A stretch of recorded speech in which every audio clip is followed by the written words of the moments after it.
No dia seguinte, Fabrício se dirigia à escola, cheio de pensamentos sobre como descobrir a verdade por trás do desaparecimento de sua irmã. Ele até mesmo já havia trocado algumas mensagens com Mark pela manhã daquele mesmo dia, planejando o próximo passo. No entanto, o ônibus de Fabrício saiu um pouco após o horário previsto, e dessa forma ele quase chegou à escola atrasado, tendo que descer às pressas do ônibus e ir correndo para sua sala. Embora tenha conseguido entrar na sala a tempo, ele não teve a chance de discutir nada com seu grupo. A professora de geografia estava focada em prepará-los para uma prova, já que o fim do semestre estava próximo. Vitinho, Fabrício e Mark mal conseguiam conter a ansiedade. Queriam discutir as filmagens e as câmeras que Fabrício havia mencionado, mas foram forçados a esperar. Com a aula de geografia em andamento, Fabrício, Mark e Vitinho cochichavam, tentando esboçar um plano sobre toda aquela situação. Mark, o que devemos fazer? Fabrício sussurrou para Mark, que estava em outra mesa. Depois de ouvir aquilo, Mark espera um momento até que a professora comece a escrever no quadro e fique de costas para ele, para que assim pudesse sussurrar de volta. Primeiro, precisamos entender o esquema de câmeras da farmácia. Vitinho ouve aquilo e os interrompem. Aí, bro, vocês precisam ter cuidado com esses bagulho aí. Acho que esse negócio aí pode ser invasão da vida particular do maluco da farmácia. Fabrício olha para trás acenando sua cabeça, concordando com Vitinho. É verdade, Vitinho, mas é algo que precisamos fazer. A professora já havia percebido os cochichos constantes e havia tolerado até certo modo. Mas como aquilo estava incomodando muito ela, então ela chama a atenção deles. Vocês aí, do que estão conversando? Gostariam de compartilhar com a turma? Eles levam um susto e ficam em silêncio, e não responderam. Se eu ouvir mais conversa de vocês, os 3 serão enviados à direção para assinarem o livro negro. Um livro no qual 3 assinaturas dava ao aluno uma suspensão de 3 dias do colégio. Se bem que se parar pra pensar, isso nem é um problema. Essa professora aí tá de sacanagem com os irmãos aqui. Vitinho pensa. Bia e Mari, que estavam à frente de Mark e Fabrício, mudaram suas posições nas cadeiras para escondê-los, ficando com as suas colunas mais retas, para assim os dois se abaixarem na mesa e conseguirem usar seus celulares escondidos. Dessa forma, Bia enviou uma mensagem rapidamente dentro do grupo do WhatsApp para todos verem, dizendo: conversem pelo celular, a gente vai se inclinar na cadeira para ocultar vocês.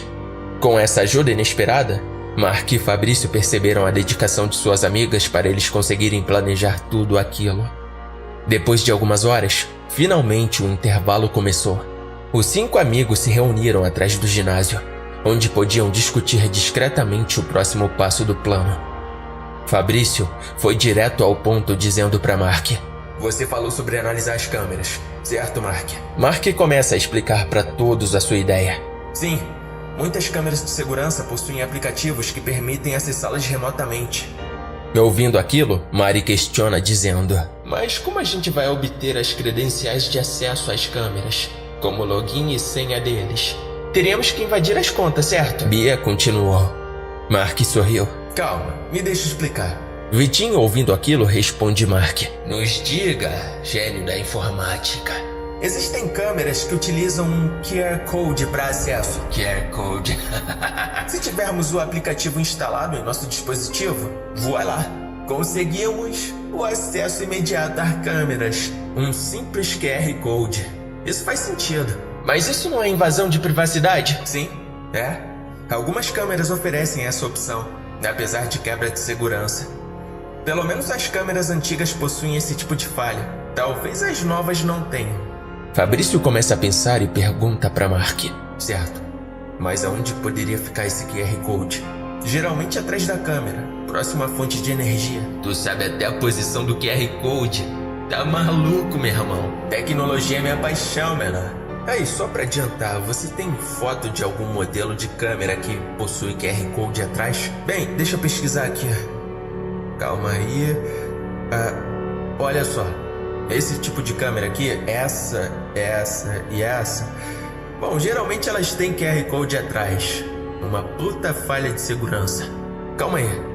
Olha só, se eu não me engano, a da farmácia era exatamente assim. Bingo! É isso mesmo.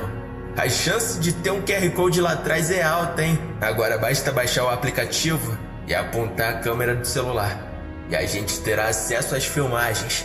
Uau! Você realmente entende bastante de tecnologia, Mark. Provavelmente são em média umas 15 horas semanais de vídeos no YouTube sobre tecnologia que eu assisto. Fazendo isso, a gente aprende alguma coisa sempre. Mari então olha para Fabrício e pergunta: Mas você irá saber fazer essa configuração no celular, certo, Fabrício? Fabrício responde colocando suas mãos na cabeça. Normalmente eu sei lidar com tecnologia, mas as circunstâncias atuais são desfavoráveis. Vitinho então coloca suas mãos no ombro de seu amigo e diz: Relaxa, mano. Eu tenho a solução. Surpreso, Mark questiona Vitinho. Você tem? Qual? Vitinho, com um gesto rápido, tirou as chaves de um carro de seu bolso. Eu tenho uma nave e a autorização da galera do governo para dirigir. A famosa carteira de motorista. Posso levar você, Mark, até a cidade de Fabrício. Bia ficou surpresa. Peraí, você tem carteira de motorista? Mari se juntou ao questionamento. Quantos anos você tem, Vitinho? Com essa minha cara de novinho, eu tenho 19 anos. Fui reprovado 2 vezes, por isso eu tô aqui. Vitinho responde. Faz sentido agora. Mark brincou. Fabrício perguntou com um sorriso. Tá, tu tem a CNH, mas tu sabe mesmo dirigir? Confia no pai, você tá falando com o Dominique Vitinho. Já vim de carro pra escola várias vezes, e hoje foi uma delas. Mark olha seriamente para Vitinho e responde: Eu confio em você, Vitinho. Apesar do receio, precisamos ajudar o Fabrício. Vamos fazer isso hoje mesmo. Espera, hoje? E como vou com vocês? Preciso avisar minha mãe com antecedência. Bia ressaltou. Mari, concordando, complementa: Eu tô na mesma situação, pessoal. Peço desculpas, mas a gente não tem tempo a perder para encontrar a irmã do Fabrício. Precisamos ir o quanto antes. Bem, é verdade. Quanto mais rápido fizerem isso, melhor. Bia cedeu. Nos mantenham informados. Se precisarem, ligaremos para a polícia. Mari concordou. Pode deixar. Manteremos vocês atualizadas. Mark assegurou. Depois de alguns minutos de discussão, o intervalo acabou e todos voltaram para a sala de aula. As amizades que construí em tão pouco tempo são incríveis. Nem sei como posso agradecer por toda essa ajuda. Fabrício pensou. Algumas horas depois, ao final do dia escolar, Vitinho, Mark e Fabrício se dirigiram ao carro. Eles estudavam em período integral, então já estava escurecendo. Mark havia comunicado à sua mãe que chegaria mais tarde, e Vitinho também informou seus pais sobre o atraso. Vitinho, que estava ao volante, perguntou aos dois: Aí, preparados? Mark respondeu com seriedade: Leva isso a sério, Vitinho. Precisamos descobrir o que está acontecendo. Você sabe como chegar em Jaramar? Fabrício complementou com uma pergunta. Não tenho a menor ideia. Mas vocês vão me dar uma força, né? Fabrício confirmou determinado. Claro, Mark. Deixa eu sentar na frente.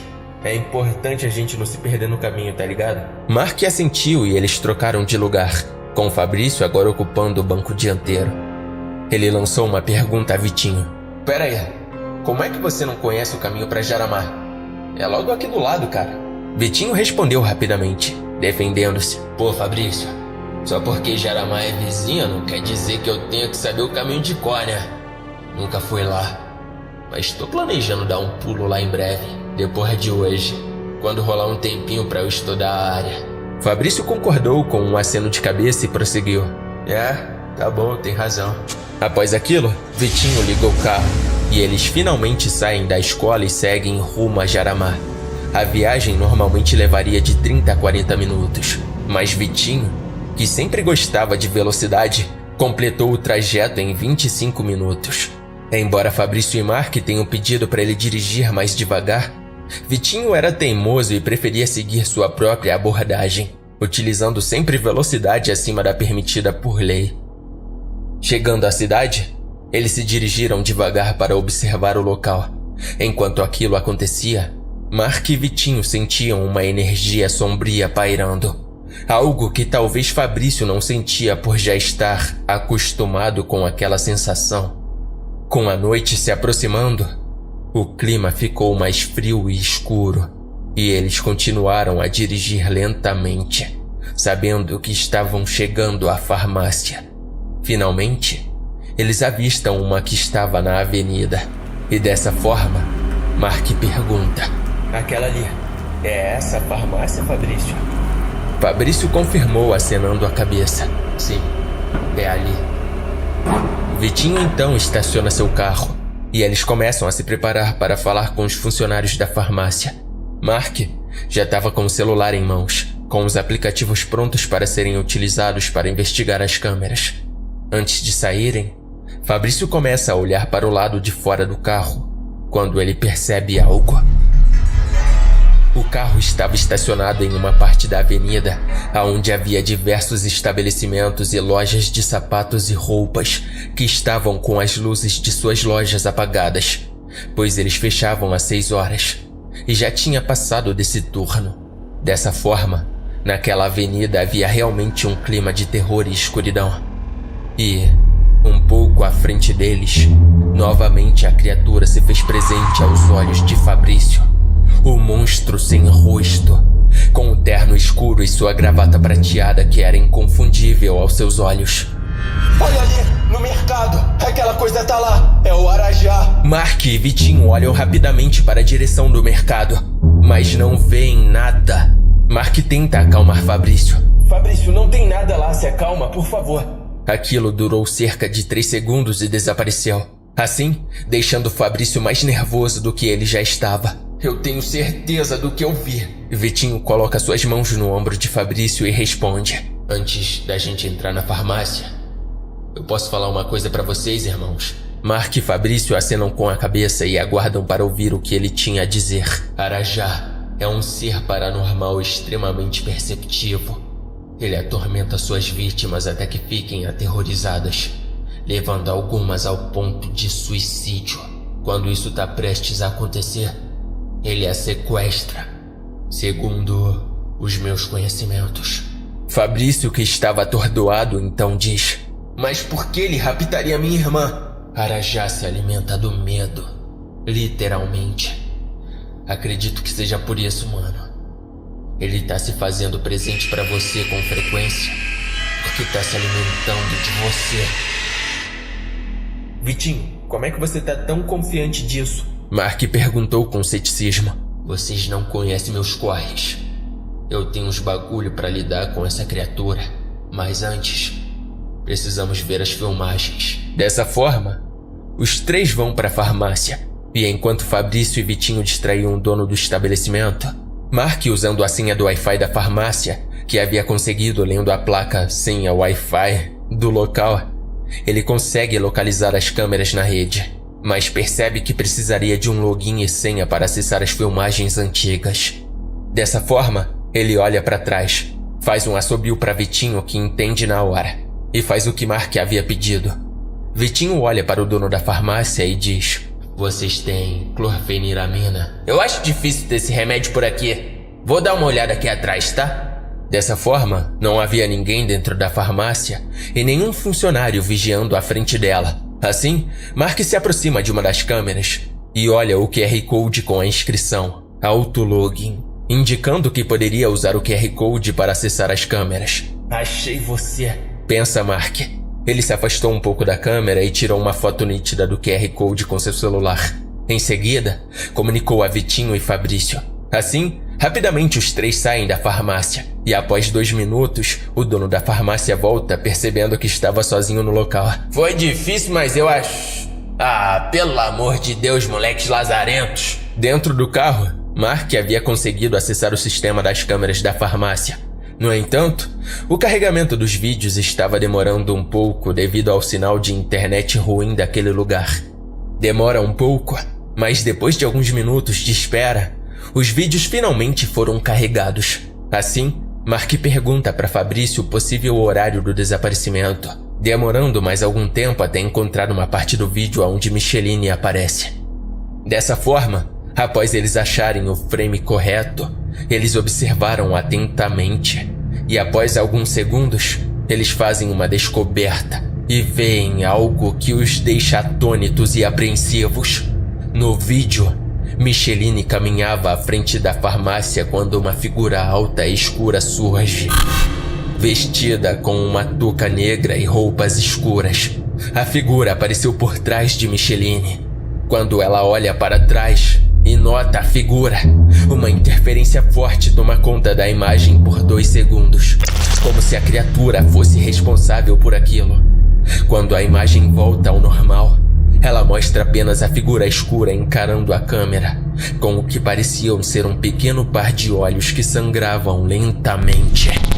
Outra interferência ocorreu. A figura desaparece. A tensão no carro era palpável. Os 3 estavam em silêncio, processando o que haviam testemunhado. De repente, o celular de Mark travou e uma mensagem surgiu na tela. Os arquivos deste aplicativo foram corrompidos ou deletados. Tente reinstalá-lo para usá-lo novamente.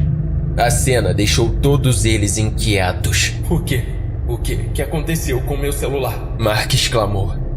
Mark tenta a todo custo mexer em seu celular, enquanto Fabrício estava em um estado de choque após ter visto aquilo no vídeo. Mark, nervoso com seu celular, fala: Mas que merda! Você nunca travou desse jeito. Tinha que acontecer isto justo hoje. Vitinho e Fabrício ficaram em silêncio, tentando processar o que viram. A cena deixou todos eles em choque e extremamente nervosos. Fabrício, soltando algumas lágrimas de nervoso de sua face, diz: Isso simplesmente não acontece na vida real. Isso não deveria acontecer. Não acontece. Não. Eu não consigo acreditar que eu vi o rosto dessa coisa.